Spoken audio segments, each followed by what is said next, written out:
me about it. Come on, let's talk about it. Change up the things you see. Open your mind to possibilities. Find your power, passion, and your purpose. You know it's time for you to walk in greatness. Let's murder mediocrity. Slay your goals, live out your dreams. Right now. Inspirational perspective. We're going to be discussing propaganda. You might say, well, Linnell, how does that connect? Well, one of the things that we identified in last week's conversation was this notion that many of us do not pick up the paintbrush of life because of the outside influences. All the other colors that get sprinkled or pushed or put on our canvas that we can't control. And because of that, many of us say, you know what, I'm going to let things go as they may, or I'm going to just stay in the middle of the herd. By the way, since we're going to talk about propaganda, I'm going to give you the psychological reason why most of us stay in the middle of the pack. There's a reason why most of us stay in the middle of the pack. I'm going to stay in the middle of the pack. There's psychological evidence that humans are not all that inspired to succeed. Instead, we just want to make sure we don't fail. And so we're going to talk about all that and how propaganda uses that to get us to do things, move in ways that we otherwise wouldn't have moved. So that's today's topic. And again, this is all linked together. How you think about your money is linked to propaganda. How you think about yourself is linked to propaganda. And that's why I got to hit it.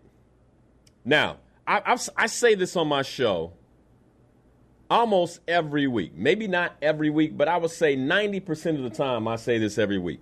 There's two things I say. I say you should question everything. So I tell us to question everything. And then behind that, I'll tell you to question even me. Like, don't trust me. Go look it up. I say it all the time. Don't trust me. Go look it up. Don't just trust that I'm, everything that I'm saying is true. Because there could come a time where it's not. Now, I don't see that. I don't foresee that. But I'm just saying this is another way people get tricked. Because someone you trusted was trustworthy. And then when they became untrustworthy, you didn't know. You didn't know. And so you just kept going. It's like, this is the way we should go, you all. And then they point. They don't go. They don't go themselves. They'll point. And then they go that way, go that way. But now you trust them. So, check everything I say, too. I believe any leader should be able to be questioned. Whenever you can't question a leader, that is fascism. That is a dictatorship. All right? Now, let's just jump into it because I got a lot to cover. Did you all know there was a time in the early 1900s when Americans did not eat eggs and bacon for breakfast? Did you know this? I got Titus, big ups to Titus, technical producer in the studio this morning, and Ade, my production assistant, all things video in the studio, director of creative services in the studio with me this morning. These two gentlemen, they get stuck talking to me. But Titus was shaking his head. No, he didn't know that in the early 1900s, Americans did not eat eggs and bacon for breakfast. Did you know this, Ade? Did you know in the early 1900s, let's say even in the late 1800s, Americans did not eat eggs and bacon for breakfast. This is not the go-to for breakfast. So then why? Why is it considered the American breakfast? And why do Americans eat eggs and bacon? Maybe not all of you, but a whole lot of you will have the egg and the swine to start your day. Now, there's a reason for that. There's a reason for that. Okay? And it's propaganda. Propaganda. Edward Bernays was hired by meat companies who wanted to see their profits go up, to find a way for Americans to consume more meat. At the time, Americans mainly ate meat at dinner, not at the beginning of the day. And so what he did, he asked a very important question. And any marketer who's listening, anyone who studied marketing, anyone who studied psychology, they get this question, right? Because you can't, in order to influence individuals, you can't just say, go do something. Because most of us won't. We have hardwired habits, and we won't just go do it. Because, how do I know this to be true? Because every year I say go, set, goals, and the majority of you don't. That's true. Right? That's true. Yeah. So just telling someone to do something doesn't get them to move. You have to ask a different question. You have to say, what influences what people eat and don't eat? What influences what people eat and don't eat? Any ideas, gentlemen, in terms of what influences what people eat and they don't eat? I think ads. Ads? Like subliminal advertising. Okay, advertising, all right. Who would you put in that ad if you wanted them to eat something? Like who has credibility that would make a person say, oh, well, if they said I can eat it, I should be able to eat it? Sports athletes, okay, children, especially children, like for cereal ads, things of that nature. All right. What about a doctor? Ooh. Yeah. If I put someone in a commercial in a white coat and I said, hey, what I need for you to tell them, and remember, the coat doesn't make the person a doctor. And so one of the things that we're going to learn about propaganda today is that propaganda uses images and words to make people believe what is not true in a way that shifts behavior. In a way that shifts behavior. We're going to learn all of this today. Now, all I have to do is dress Ide up in a white coat, put a stethoscope around his neck, right? Throw a few words on the screen next to Ide as he's talking, and Ide would simply say, this morning when I woke up, I wanted to have a good day. And so what I did is I ate eggs and bacon, right? And then doctor's choice to start the day would be the words, right? And people would go, oh man, I want to have a good start to my day too. Dr. Ide said that it's a great way to start the day. And then before you know it, you change behavior. People are eating eggs and bacon. Now, how do I know this works? Because that's what we do. That is what many of us do day in and day out. Now, here's the thing. Edward Bernays, who was a propagandist, he introduced this campaign back in the 1920s, okay? Late 1920s.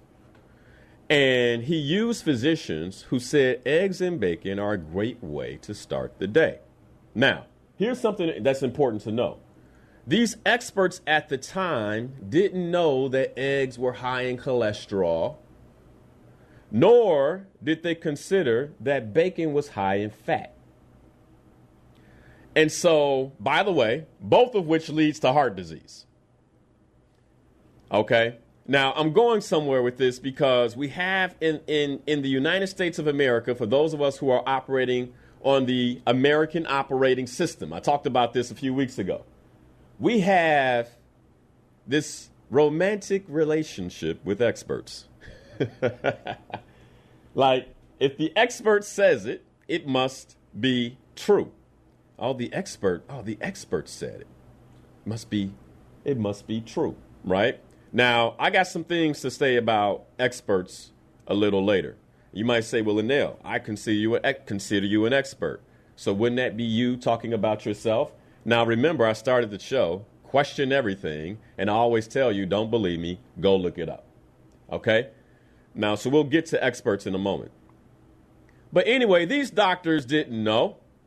Americans didn't know either. And so we ate eggs and bacon for breakfast. I used to. Eggs and bacon for breakfast every day.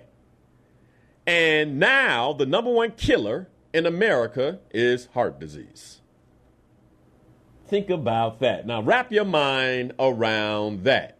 We were led down that path by the quote, unquote experts. All right. Now, who's to blame? Who can we point the finger at here? Who do we say you did this to us? Who's to blame? Do we blame propaganda? Do we blame the doctors who, by the way, didn't know themselves? They thought they were doing something, they got a little money in the pocket from the meat companies, et cetera, and then you say this for me and they say, oh, well, I don't see a problem with meat. Why not? Why not? And I got a nice little bonus behind it, something to put my child through college. Everybody's happy. And then you find out, oh, my goodness, I've told people something. I've sent Americans on a path that is now killing millions. Was it our personal responsibility? Yes. You say yes? Yes. But what if I told you that all of us succumb to propaganda? And then here's the thing. We now live in a culture today, quote unquote cancel culture, that if someone says something that we don't like, we just stop listening to them.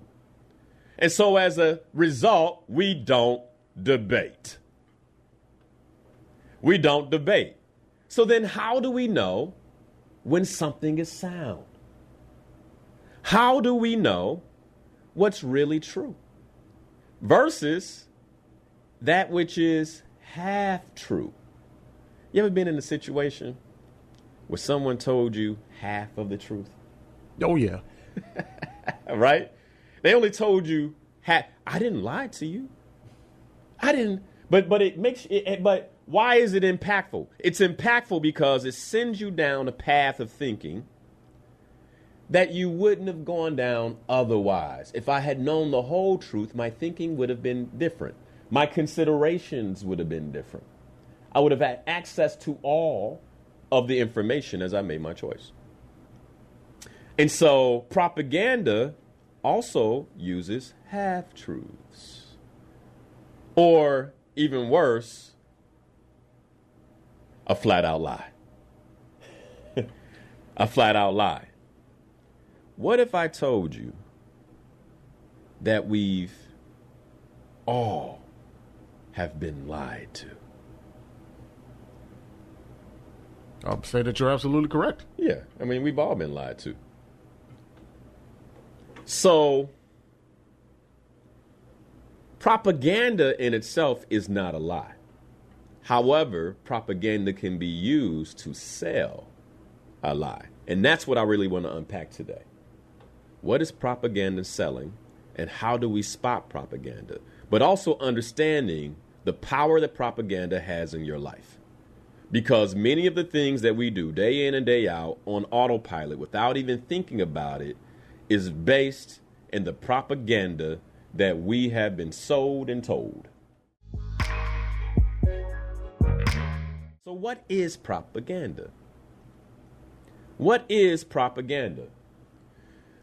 Well, propaganda is the ability to manufacture consent. Now, let's just stop right there. The ability for me to come to you and use words and meaning and images in a way to manufacture your consent, even if you had the whole truth, you may not consent. Like, you may not consent.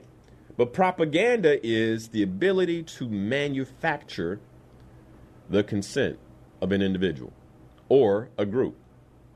Think of it as a sales pitch. And it's a sales pitch that is ubiquitous. It's ubiquitous. It's ubiquitous. Now, it's also a type of communication that makes the case for a goal by passing an individual's reason. Let me say that again. I want to make sure we really get this. Propaganda also uses communication in a way that makes a case for a particular goal while passing that individual's reason. Another way to say that is passing that individual's critical thinking capabilities. Right? I don't want you to critically think about this. And so I have to be able to spin it in a way where we bypass your tendency to think critically about this subject. All right? The best definition of what I have for what is propaganda is that it's a method that urges you to mobilize towards something while it also conceals things that you really should know, that you really should have the opportunity to think about, that you really should be considering in your decision-making process.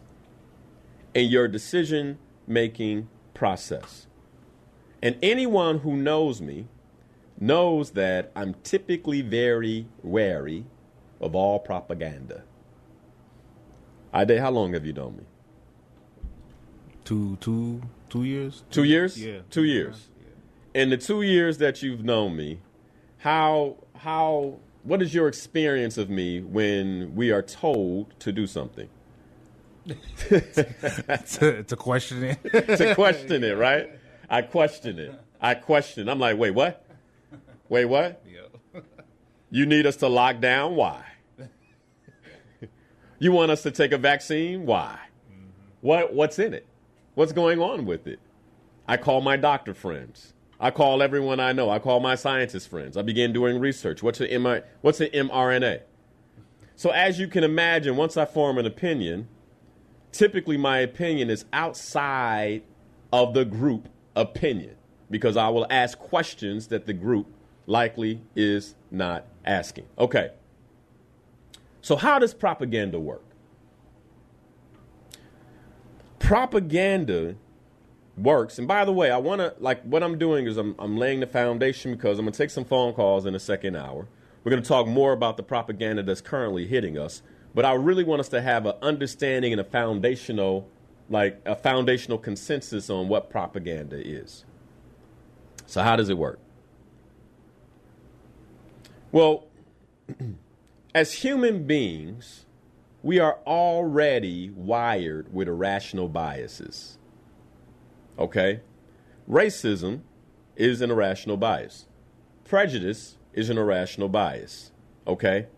So we have these irrational biases that we use to base on, we base our knee-jerk reactions on our irrational biases. Okay?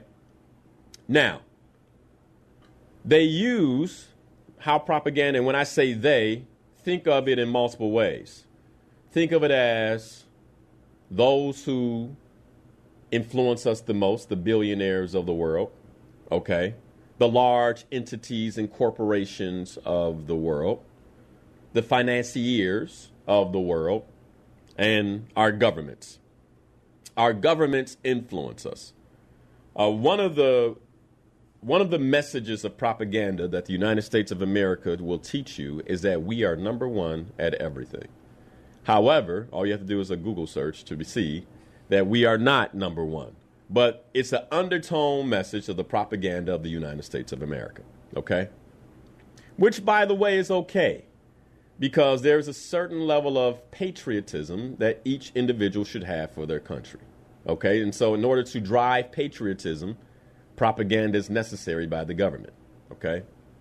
Otherwise, you could not get a 17, 18, 19-year-old to sign up for your military and fight for their country. In many ways, they're not fighting for their country. They're fighting for an education they can't afford. All right? But this is why propaganda will put a spin on it. All right? It's like, hey, you should come learn all these skills while we pay your bills. Right? Yeah, it's like they don't put anything, notice they don't talk about, and there's a very high likelihood that if we go to war, you'll lose your life. No, propaganda doesn't work that way. I have to leave that out. I have to only tell you a portion of the truth. So this is how propaganda works. Now, here's an example of propaganda and the use of words and biases. If you happen to introduce, or if there's a pandemic introduced to you, and you want people to stay away from one another, then you use propagandic terms like social distancing. You will tell human beings who are wired to be social, you'll use the word social to say, now you must socially distance yourselves from one another. And then when human beings have mental health issues as a result of that, you go, oh my, oh, this is awful.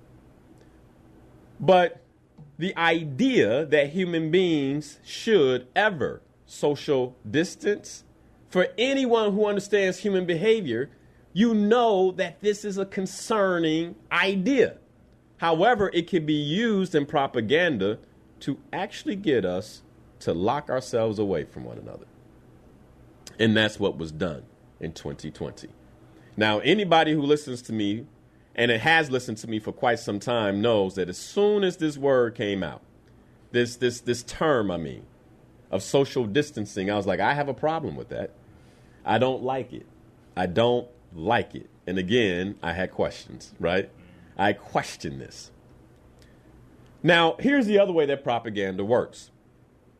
Propaganda uses these biases that we have, right? So it knows that there's a bias that many of us have. And it helps us overlook, it uses these biases to help us overlook the things that we should think about and consider. So we've heard the use of propaganda in terms of immigration. These people are coming for your jobs. It's like, what? Right? Yeah. So there's like, oh my goodness, get rid of them. And we don't even ask about the conditions, whether or not the conditions are humane for those who are being ramped up. What we do know is that they're a threat. We have a bias towards being threatened. And if I'm threatened, then I'm willing to look away from the things that I care so much about. Like, for instance, I could be a human rights advocate that sees this is happening, but I can turn away very easily because how propaganda works is it will reveal to me, based on my biases, what I want to hear, but does not go into the depth of what is truly happening. This is how propaganda works. Now, the modern propagandist sets to work to create circumstances that will modify your routine. Now, I really want you all to hear this. This is how the commercials get you. What I'm about to say right now, this is how the commercials get you. This is the formula. This is how it's used. So when I say the modern propagandist, I'm talking about the 21st century advertising engine, okay? The modern propagandist sets to work to create circumstances that will modify your routine in a way that makes you feel like you need what is being sold. Hold on. Let's just kind of, the modern propagandist sets to work to create the circumstance. So think about this. I will create the circumstance where you need my product, where you will buy my product, where you will take what I'm giving to you. And how I set this up is you buy and believe that it was your idea to buy, without realizing you were manipulated in the first place because I changed your routine. Think about this.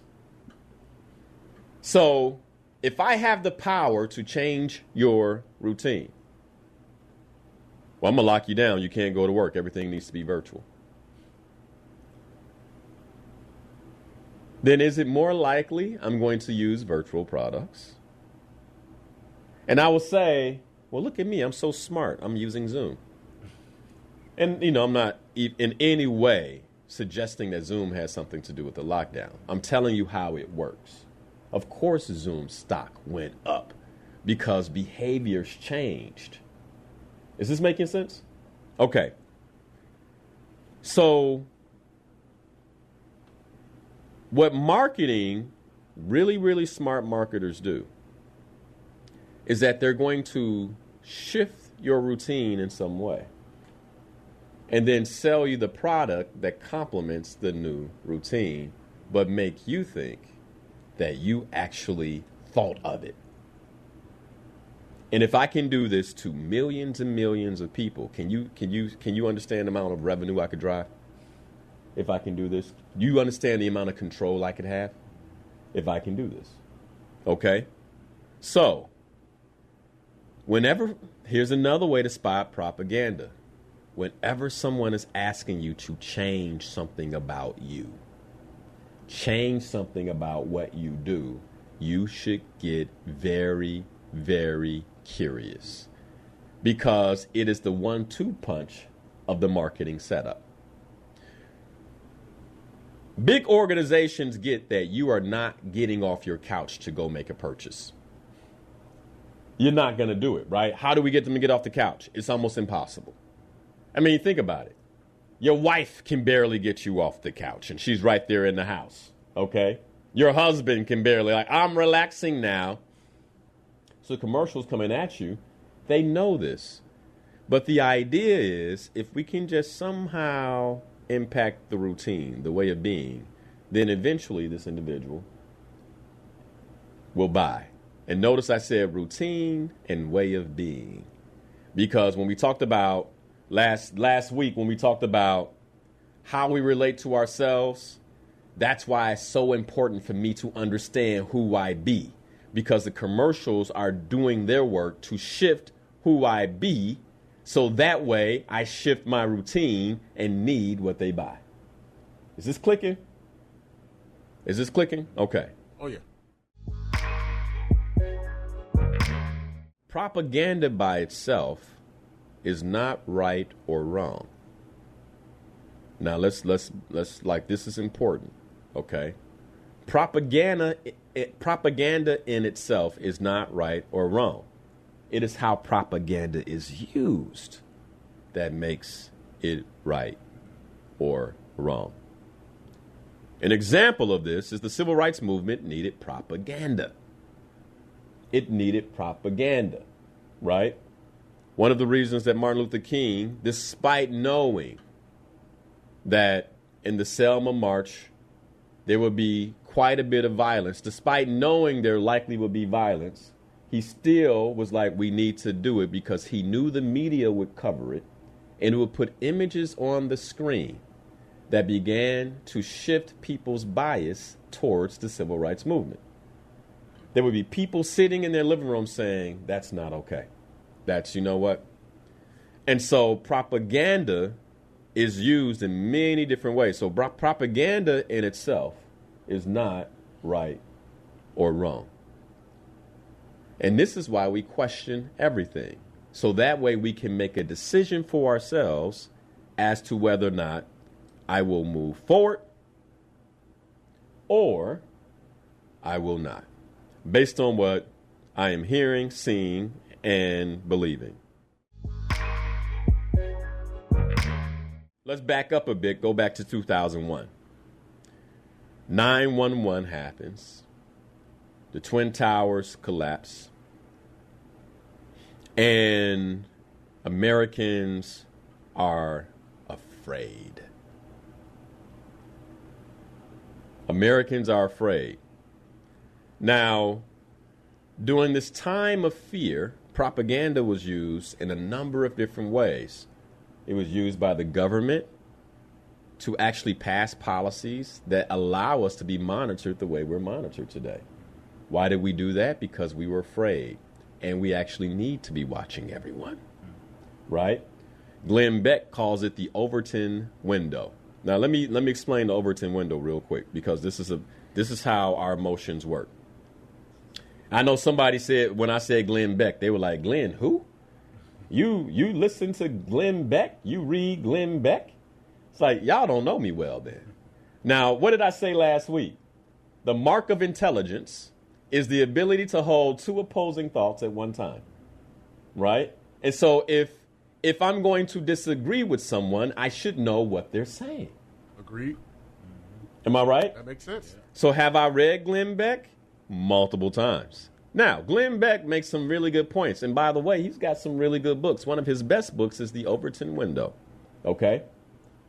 And when you think about the Overton window, anyone who knows what the Overton window is basically how the Overton window works. Is right now, if I asked Ade and Titus, if I said, hey, in order for you all to be in this room with me every day, you have to bring $100 and give that $100 to me, they would say, nah, bro. Like, Ade would say, well, you're supposed to pay me. How does that work, right? Right. Okay. But then if I was able to create some irrational fears in both of you, that in order for you to actually get into the station, into the studio safely, you needed to give me this $100 so I could have security waiting for you. You see how now you may think about giving me the $100? So something that you would not do before, if I can shift the window. Overton window is everything is safe right now. But then if I can shift the window, if I can close the window just a bit, now I can get you to do things that otherwise you wouldn't have done. Previous to 2001, Americans would not have given up their freedom that way. But given 2001, the attack on the Twin Towers, and the amount of fear, emotional fear that we experienced, we were willing for Congress to sign anything that would keep us safe. Is this making sense? Okay. This makes perfect sense. So we signed our freedoms in many ways away. You could not remotely have cancel culture back in 1999. We had way too much freedom. It'd be like, what? Who? How you going to do that to them? It was the closing or the creating a smaller window over time that has led us to where we are today. And propaganda was used to do that. Here's more propaganda. Milk does the body good. Ooh, that's a good one. That's a good one. Now, this is the same milk that has hormones in it that is banned in just about every other country. This is the same milk, you all. You remember the commercial? The milk commercial? Yes. Where the little boy stands in front of the mirror. He's a skinny little boy with a pair of shorts on. And he has a cup of milk. And then he begins to drink the milk. And his reflection in the mirror begins to grow. And the more milk he drinks, the taller and the more muscular he gets. It was a silent commercial. He walks up to the mirror. He drinks his milk. At the end of the commercial, there were words and a voice. The voice was compelling. The word said, milk does the body good. And the voice mimicked the words as they came on the screen. Milk does the body good. I had to be about 13 or 14, maybe the first time I saw that commercial. What do you think I went and did? Drink some milk. Drink some milk. You know it. A big, tall glass. Now, is milk healthy? Not for us. No. Not for African Americans in particular, right? Milk is not good for African Americans over the age of 5, and for many who are under the age of 5, because we inherently, based on our blood types and based on our body types, have lactose tolerance issues. Okay? Now, there are other groups of people that probably can drink that milk, but we cannot. Did the commercial at the end say, milk is not for every group, based on your racial factors and your ethnicity, you maybe should not drink milk. Milk can cause mucus, blah, blah, blah, blah, blah. Did it do any of that? No. Commercial was over, and so they left us with a half-truth. A half-truth that had health impacts for many groups of people. All right? That's just one example. Here's another one. Have a Coke and a smile. That's a good one, too. These are old, ain't they? These are old, but they good. Yeah, have a Coke and a smile. Right? Well, you ain't going to be smiling when you have acid reflux. That's true. Right? But, you're not going to be smiling when, here's what they leave out, that your Coke has enough sugar content in it to make you gain 15 pounds a year for the remainder of your life if you keep drinking it. Think about that. You wonder how obesity happens? Obesity happens because some poor person has no idea that their Coke is not giving them a smile. It's giving them a waistline. This is the truth. But again, don't believe me. As I always say, go do the research for yourself. In the 21st century, the propaganda that we're being hit with is go green.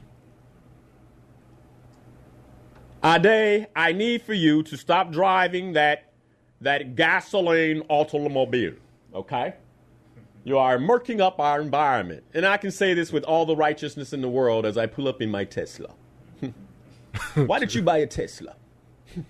Because the Tesla is green. I am concerned about the environment, sir. Yes, I paid a little more, but I'm not going to gas stations like you. I'm not concerned with gasoline prices, influxes. And I'm not murking up the environment. I can say that with lots of righteousness. Go green, buy EV, help the environment, Titus. Help the environment. Your children will be dealing with climate change at a monumental proportion if you do not. If you do not. Propaganda. Oh, Linnell, how dare you? How dare you? This is true. This is true. Don't you care about the environment? Linnell, don't you care about the environment? Well, I do. But did you know that producing a typical EV battery, let's just say a 75 kilowatt battery, in order to produce said battery, you have to emit more than 7 tons of CO2 emissions.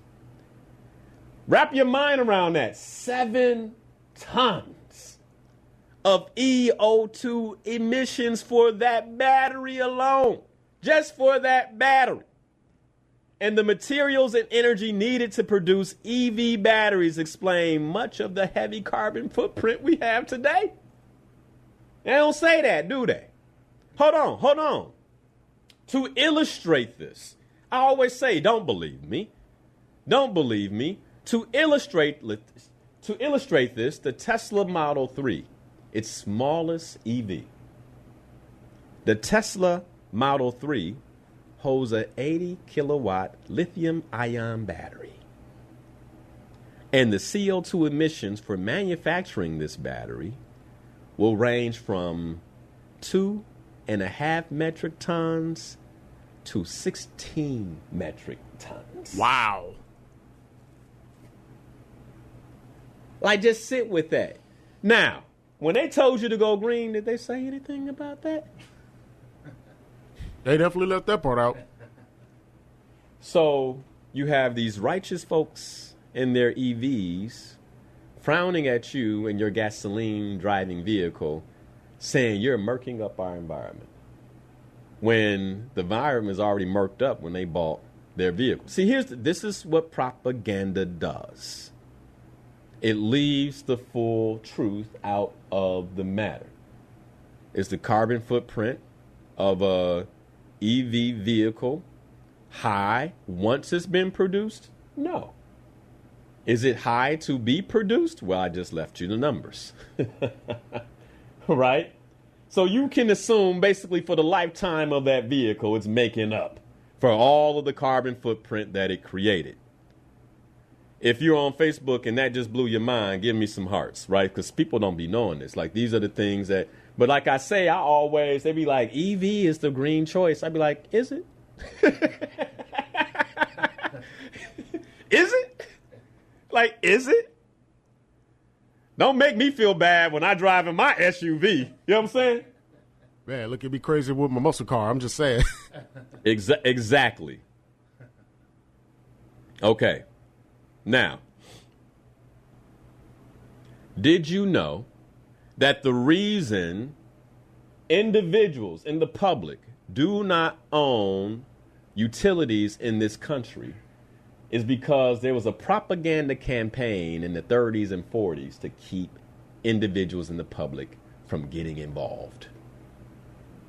Did you know that? This is why. Yeah, I did know. You didn't? Did you know that? I did know that. You did know that? A propaganda campaign. You don't want to be responsible for the utilities of these people. This is for the government. And so what do? We handed the utilities over based on the propaganda. Here's the most important thing for us to understand. The most disruptive ideas in history are psychological. The most disruptive ideas in history are psychological and emotional. They combine emotions with your psychology. And here's the other thing. Most disruptions always look like a joke until the joke's on us.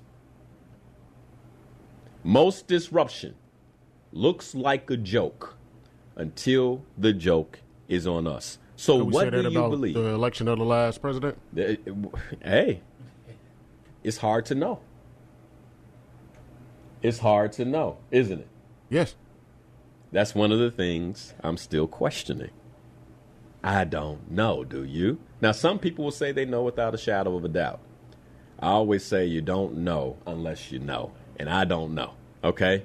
All right. Now, so the question that I think we should all be asking ourselves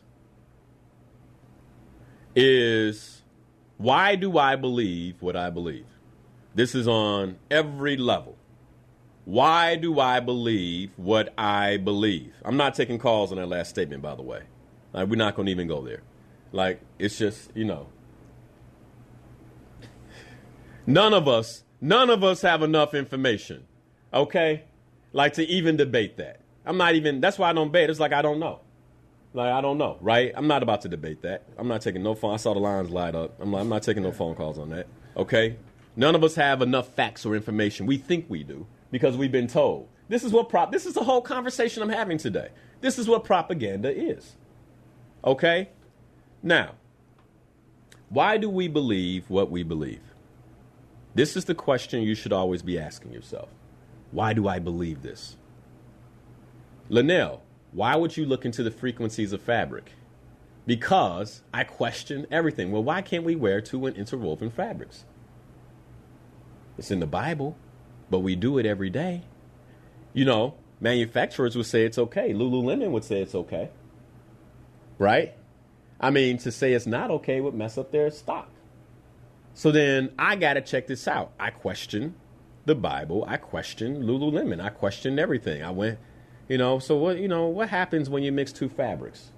I couldn't find anything for a while. Then I did the 12 universal laws, and I found out about, vibration and frequency. And I thought, fabric has a vibration and frequency. Let's look up frequency.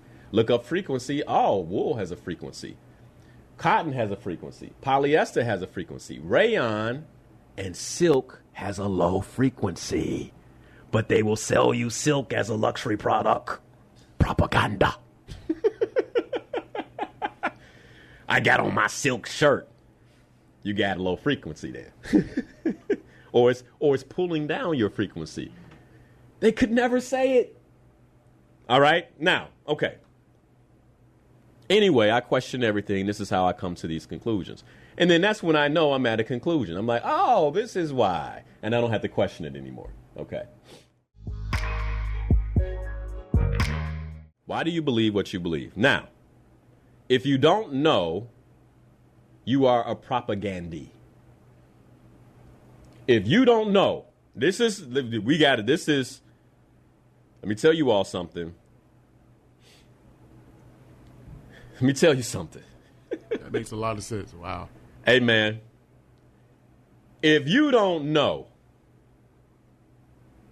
you question it. Why do I question everything? Because if I don't know, I'm a propagandee. It makes sense? That makes sense. Right? If I don't know, I'm a propagandee. So if there's anything, someone could say, you should eat deep green leafy vegetables. Those are the best thing you can eat. Right? Now, if I don't know that to be true, I'm a propagandee. I'm just doing it. Why you eat green leafy vegetables? They told me it's good for me. Now, man, did you know that some spinach has E. coli? Huh? What do you mean? Well, I get mine triple washed. Right? So now I'm scared. I stopped eating spinach. What I don't realize is I just need to put it in vinegar. I need to do all these things to make sure that it's clean. Right? But if I'm propagandized, then it's very easy to re-propagandize me. This is why people go from the Atkins diet to Jenny Craig to what's some other ones out there, to paleo, to, now I'm a vegan, to I'm a pescatarian, to I'm back on meat, to, all they're doing is getting propagandized over and over and over and over again. That makes a lot of sense. You don't know. You don't know. So then when you find out, you think you know, but you only found out one or two things about what you didn't know. And so you're a propagandee. This is critical. Like this right here, if you can wrap your mind around this, this will shift everything. It's okay not to know. But all that means is that I'm a propagandee. And there are certain things that me, Linnell Harris, has been propagandized on, which is why I say don't believe what I say, because I'm a human being that can be the victim of propaganda. Now, I try to do a good job, but I'm erroneous, right? I mean, can I be perfect? I tried a good job. I try to prove all things, but it doesn't happen 100% of the time. It's impossible. To some point, we all, A-L-L, capital A-L, because there's some folks out there who just think so much of themselves. Can't be propagandized. I'm not a propagandee. Linnell, that statement offends me that you would call me a propagandee. And it's like, but you are. I love you, but you are. To some point, we all have been convinced of some type of propaganda. We all have. I must accept that. This is why, listen to me, this is why we must stop giving so much reverence to expertise. Ooh, wait, did he just say that? Let me just pause. Let me let you swallow that. That was a big chunk of meat. That was a big chunk of meat. That was a big chunk of meat. Let me say it again just in case you're still chewing on it. Stop giving so much reverence to expertise. Most experts' knowledge has expired and they don't even know it. How do I know this? Because there were doctors out there telling people to eat eggs and bacon. And they were experts. And guess what? Their knowledge hadn't even expired. They just hadn't come into the knowledge of.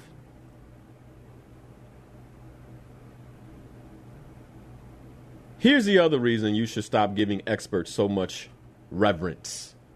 Because overall, once a person considers themselves an expert, a full-on expert, They stop learning. Ooh, yes. Yes. They stop learning. And they become dangerous with every decade that passes. Because they're giving you information they learned back in 1970. Let me give you an example of what I mean. My wife, when she was pregnant, this might be TMI, but we all grown. We all humans. My wife, when she was pregnant, she got a urinary tract infection, okay, which happens to pregnant women fairly often. And so her and I were trying to figure out, how do we heal this UTI in a natural way? She said, well, I think I should go to my doctor, the expert, and ask their opinion of what we should do. Okay? And so I reluctantly agreed, because you know how I feel about quote unquote experts, right? But we should go to the doctor. That, it checks something off the list. Let's do it. So we go to the doctor, but before we go to the doctor, I got questions. Does this surprise you? And I need answers to my questions. So I began doing research on what will heal a UTI. And I come across different foods. What did Luke say in the Gospel of Luke? Let food be thy medicine. I didn't mean to go all into the Bible today, you all, but sometimes it's hard not to do, okay? But he said, let food be thy medicine. And so I tend to agree with the good brother Luke, and I prefer for food to be my medicine. And so I love my wife. I want to see my wife thrive. She is pregnant with our child, which, by the way, is an extension and a copy of my DNA genetic makeup. And I want to make sure that this extension of my DNA genetic makeup comes out with the absolute best possibilities of health. All this makes sense? Okay, so I began to do this research. And as I'm researching, I see that there are certain foods that attribute to the healing of infections. And so I began to feed my wife these foods, okay? Because none of these foods are listed in areas where you have to watch out for a pregnant woman. We finally make it to the doctor. By now, she's starting to feel a little better. We get to the doctor, and the doctor says, oh, well, I need to prescribe you an antibacterial medicine, synthetic medicine to put into your body. What is my first question?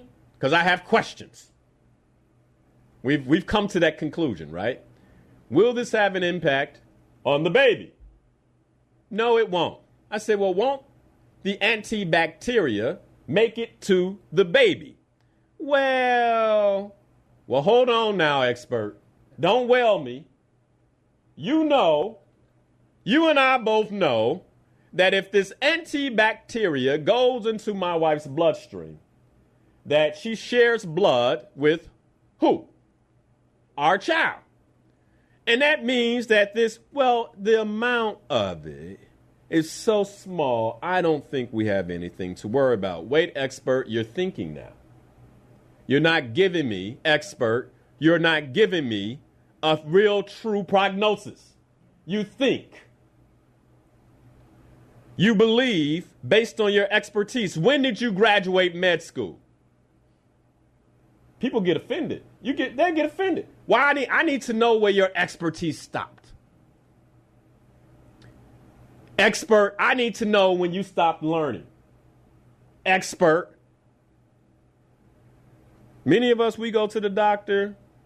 Well, the doctor said, now, I'm taking these 10 medicines. And I can only take these in the morning, and I take these at night, and I just don't feel like myself. And of course you don't feel like yourself, but it's the only way I can feel because the expert told me that this is what I have to do. Let me go back to what I said. Stop giving so much reverence to expertise. Man, this goes back to what now? You say, well, Linnell, what does this have to do with what we talked about last week? How we relate to ourselves. I said that you must pick up the paintbrush. You must pick up the paintbrush and begin influencing your canvas of your life. I be damned if I give my paintbrush to a doctor. I ain't doing it. When did your expertise stop, Doc? No, I'm not saying every doc's this way. I'm not saying it. I'm not saying every doc stops learning. You got some that go to conference after conference, read journal after journal. They're on top of it. Guess what? They've distinguished themselves too. I happen to go to a doctor like that. Right? He's distinguished himself. We found each other. Rather, my wife found him. Right? This is a good doctor. But he'll come in and say, you know, the last time we spoke, I told you something I need to change because I learned something new. I like a doctor like that. I like, constantly learning. I didn't know what I know now. It's a good time for me to share something I was wrong about. That I allowed propaganda. And this is why I say, all of us are at risk. I allowed the propaganda about the American dollar to become my truth. What most people will say about the American dollar is that they tried to fool us when they took it off the gold standard. Now, how many, you believe that? Titus, you believe that? Ade, what about you? You heard me say it. Yeah. You heard me say it. Yes. Okay, you've heard me say that. What if I told you that is not the full truth? What if I told you that back in the 1970s when Richard Nixon, by the way, who has very little credibility, but he happened to be the president at that time, who needed to keep the American economy growing. Now, does it make sense that there's only so much gold? Hold on. Does it make sense that in terms of the gold that mankind has mined throughout the years, that there's only so much of it? Would that make sense? There's only so much gold. I mean, now some of it's still in the ground. It has been mined out. But in terms of what's on top of the ground, there's only so much. Does it make sense? No, it does. It doesn't make sense to you? There's only so much gold. Did you know that most of the gold in the world is in Fort Knox? Yes. Did you know that that happened after World War II? Yes. And the reason it happened after World War II is because the European powers who were at war had to take loans from the United States of America. And they took these loans and they paid them back in what? Gold. Gold. So all this gold was transferred to Fort Knox, and that was the basis of the American dollar in our economy for a long time until the economy quadrupled after World War II. And in its quadrupling, there was not enough gold to back the dollars. So we had a choice to make in the American government. That choice was, do you put a ceiling on economic growth, or do you extend the dollar outside of gold and create a fiat currency? Now, other countries in the world knew this. In particular, France knew this. And France had been stockpiling gold because they were waiting for the downfall of America in the 1970s. And they were doing this because the American dollar is going to fall until American economists figured out a way to create a fiat currency that was no longer based on the gold standard. And it had to be done for the American economy to grow. Anybody tell you this before? I have been told this before. You've been told this before? I read this in the book just recently, and I was like, oh, my goodness, I'm a propagandee. I believe that it was a scheme. You turn on Instagram, you can see these videos all the time about why the American dollar ain't worth the damn thing, right? Now, hold on. Let's take this further, because everybody's now all up in arms about BRICS, propaganda. Did you know, let's take this one step further, and by the way, don't believe anything I say. Go look it up for yourself. Like I say that all the time, okay? Now, so we take the American dollar off the gold standard because we had to in order to embrace the economic growth that took place since World War II. Now Notice I ain't say anything about 2020 and all the printing we did. And we did print a lot of dollars. Now, that's, let's be clear. There's still something going on with the dollar. But guess who else has printed more money than anyone else in the world? What country? I would say us. No. Really? China. Who is pushing BRICS? China? Oh, see, this is the thing, right? China's pushing BRICS. Do you know the Chinese economy took off after the Americans introduced fiat currency? They saw this. And they said, well, wait a second. If they can make currency, so can we. You ever wonder how China caught up so fast? Yes. Because they printed one after one after one after one. And they just printed whatever they needed. So does it make sense why they would now want to create some type of an alliance with other countries? Because they understand economics and they understand that at some point,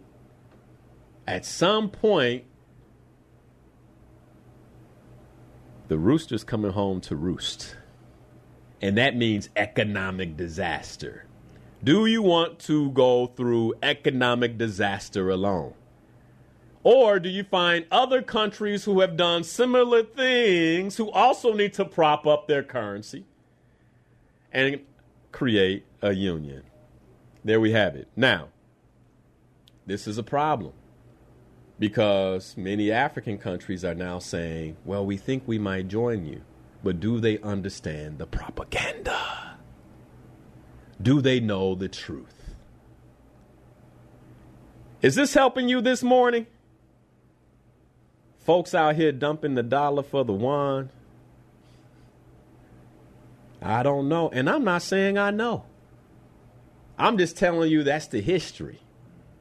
And so based on the history, it's just making me think about things a little differently. Maybe I'm going to hold my few U.S. ducats. You know what I'm saying? Like, I'm just, I'm moving the bricks. Well, God bless you. Propaganda. There is always a propagandee and a propagandist.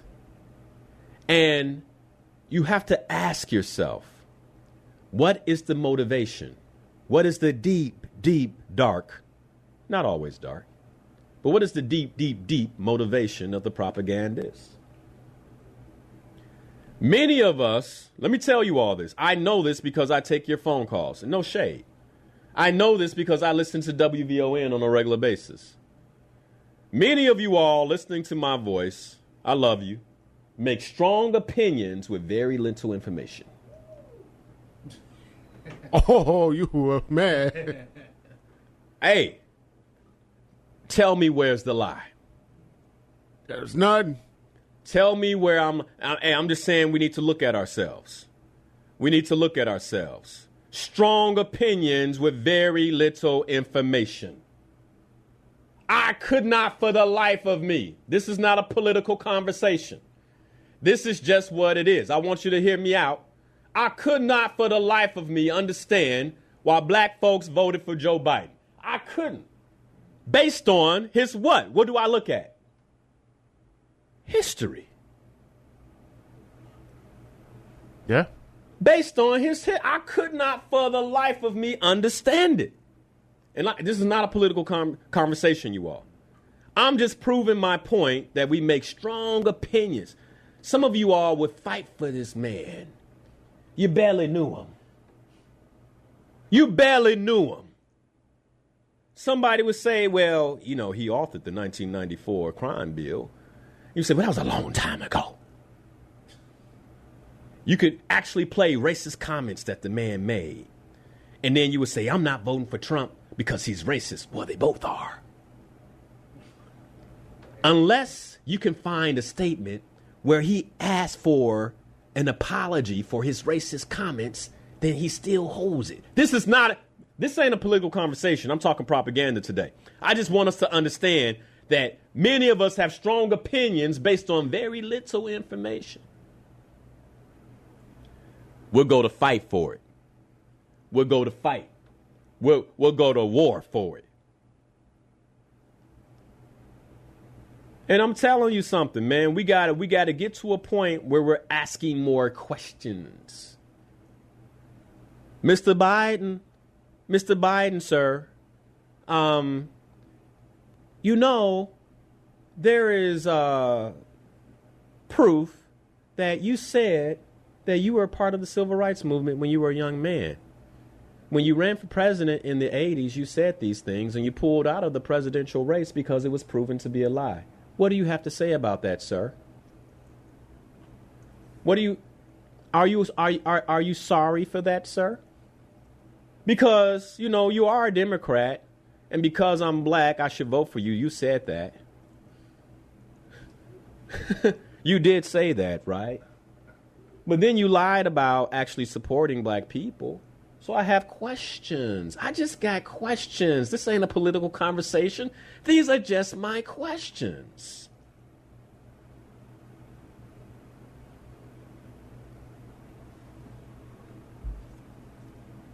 And then he gets in office and we're like, well, I don't understand why he's doing what he's doing. Because you didn't understand the man in the first place.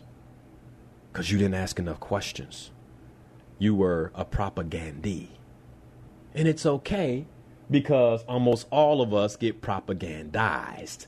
But all I'm saying this morning is that I want you to wake up just a little bit. Just a little bit. And this is not a political conversation.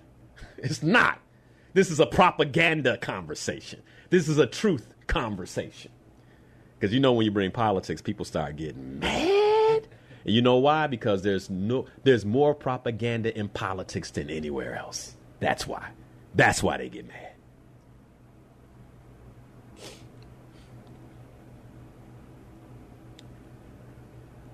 Here's the second piece. We make strong opinions with very little information, and at the same time, changing our opinions is perceived as a sign of weakness. Linnell said some bad things about the dollar. Then he went back and changed his mind. I don't know about him. Who said that? Nobody. Why? Because it's a perception. It's a perception, right? We believe, well, I can't show up as wrong. Who would I be if I just kept that information? I can't tell the audience because I went hard. So I changed. Like, who would I be? From a place of personal integrity, if then I'm even invested in a particular way, but I don't tell the audience where I'm at. Who would I be? When I was reading a book, I told my wife, I said, oh, Lord, I'm going to have to make a public statement on the radio. I'm going to have to go tell them I was wrong. I got to. And I tell you all the time, don't believe me. Okay. Now,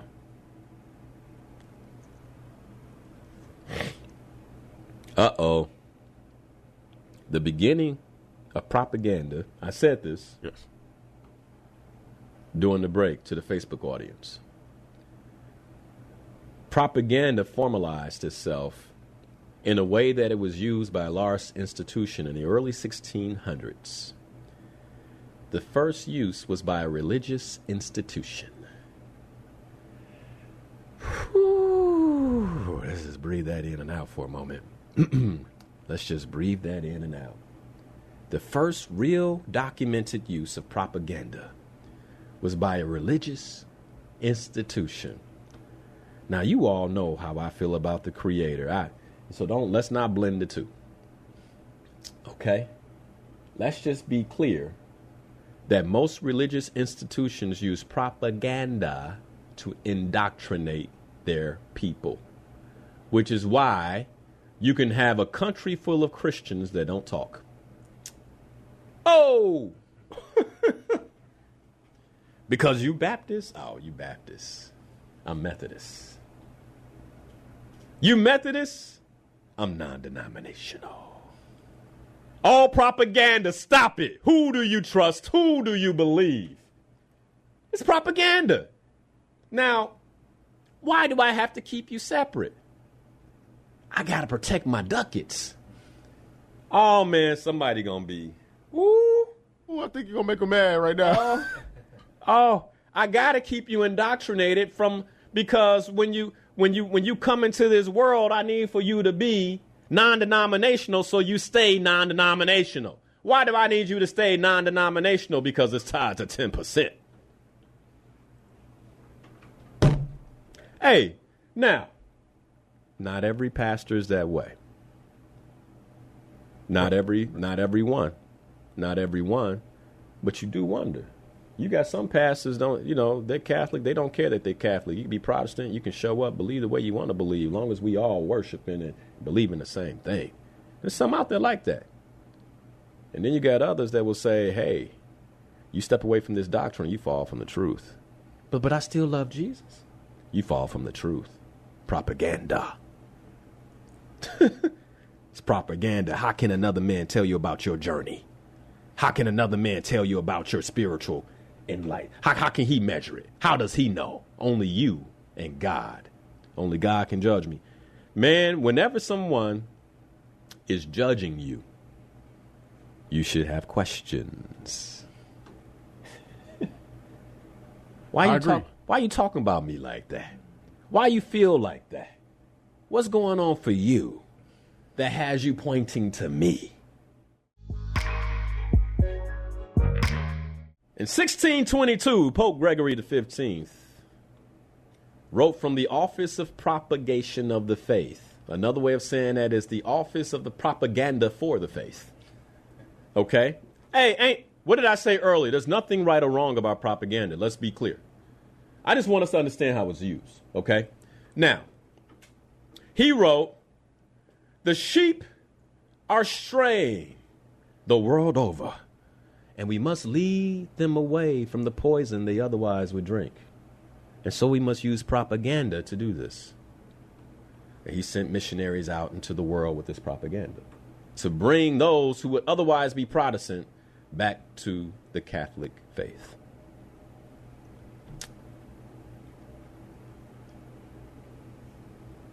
Propaganda began to have a negative tone in the 1920s. And the reason it had a negative tone is because of World War I. So there were psychologists and so-called public relations experts like Edward Bernays that wanted to swing the popular opinion on propaganda. This is why it's been renamed to public relations. But here's a quote from Littman I took out of his book. And I want you to listen to me as I read it. Quote, and just ask yourself, by the way, if you're offended. If you're offended as you listen, okay?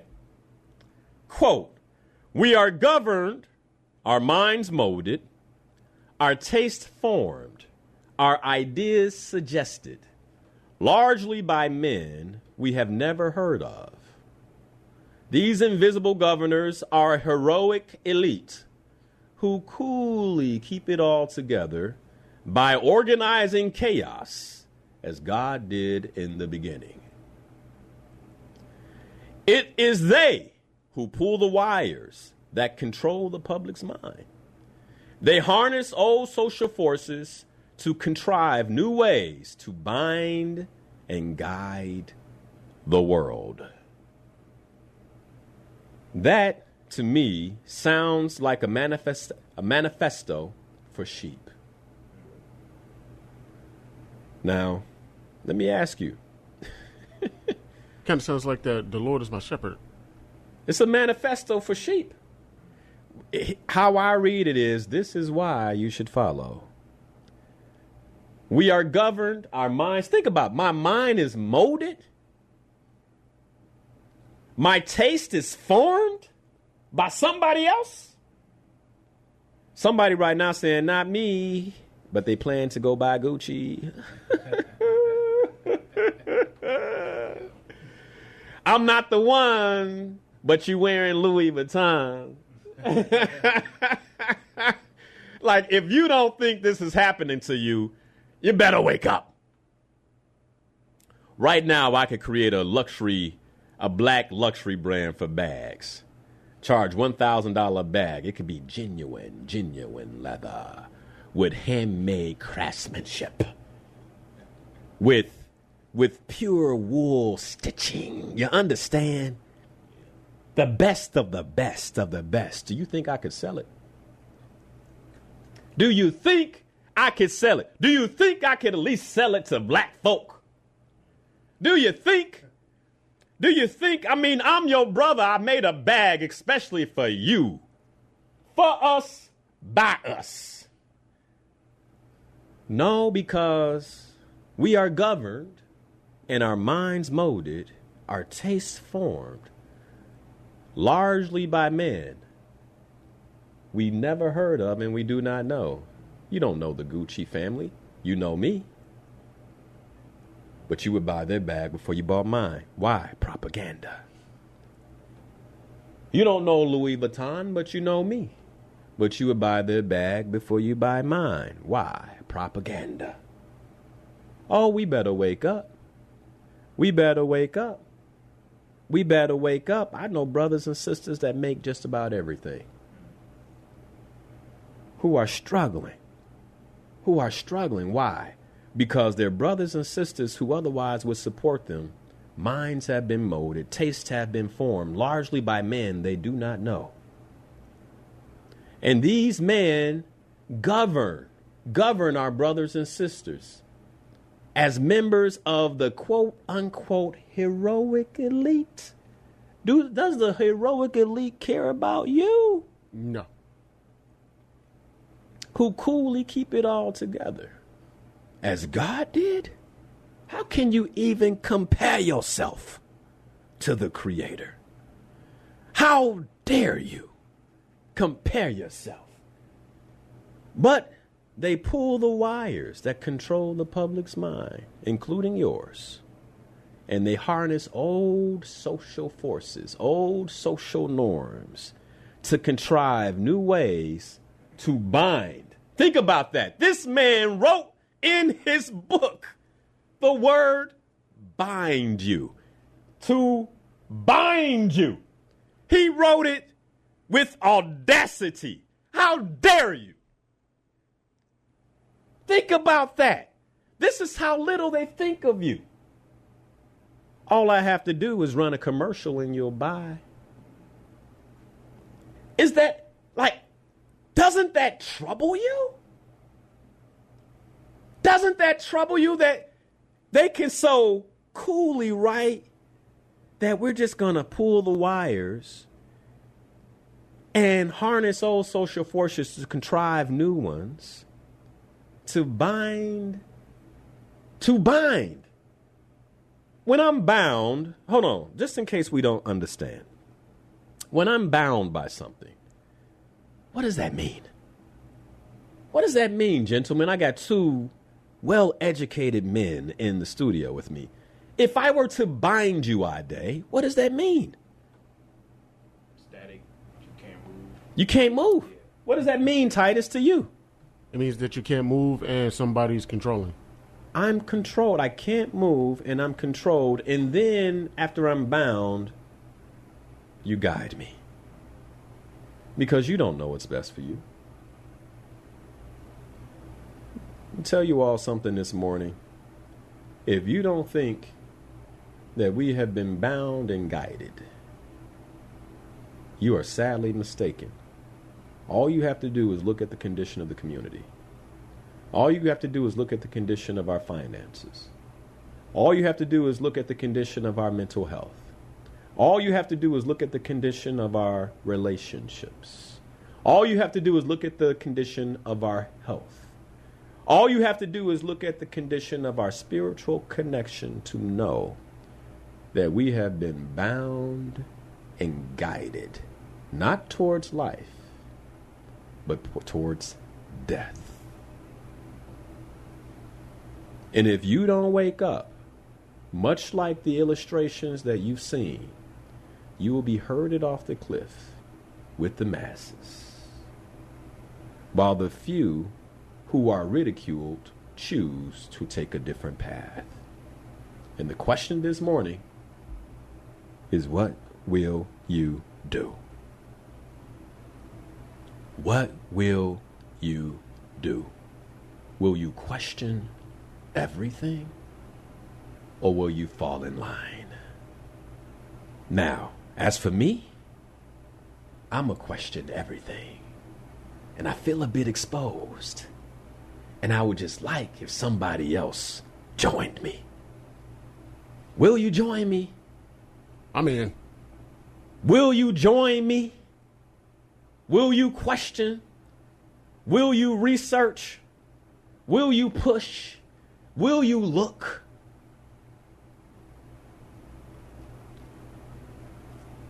Our lives are at stake. Our well-being is at stake. Like I said, they told us to eat eggs and bacon. They insisted that we start our morning that way. Now, most of us are dying from heart disease. Where's the apology? No, what they'll do is they'll figure out how to create a new social norm, contrive a new way to bind and guide us tomorrow. What will you do? What will you do? This is how propaganda works. This is the very nature of propaganda. Today, what you will hear is public relations. Hear me when I say this to close. Most people die at the age of 23. They just don't get buried until much later. Hey, my inspired peoples. Linnell Harris here, certified ontological coach and trainer. I'm so excited that you're watching the channel. By the way, did you know you can catch the show live at 7 a.m. to 9 a.m. every Sunday morning? You can. All you have to do is go to my Facebook stream, Coach Linnell Harris, catch the stream live, or you can listen to the radio show via iHeart at WVON 1690 AM. But since you're here, if you love the content, I ask that you share it, like this particular video, and subscribe to the channel.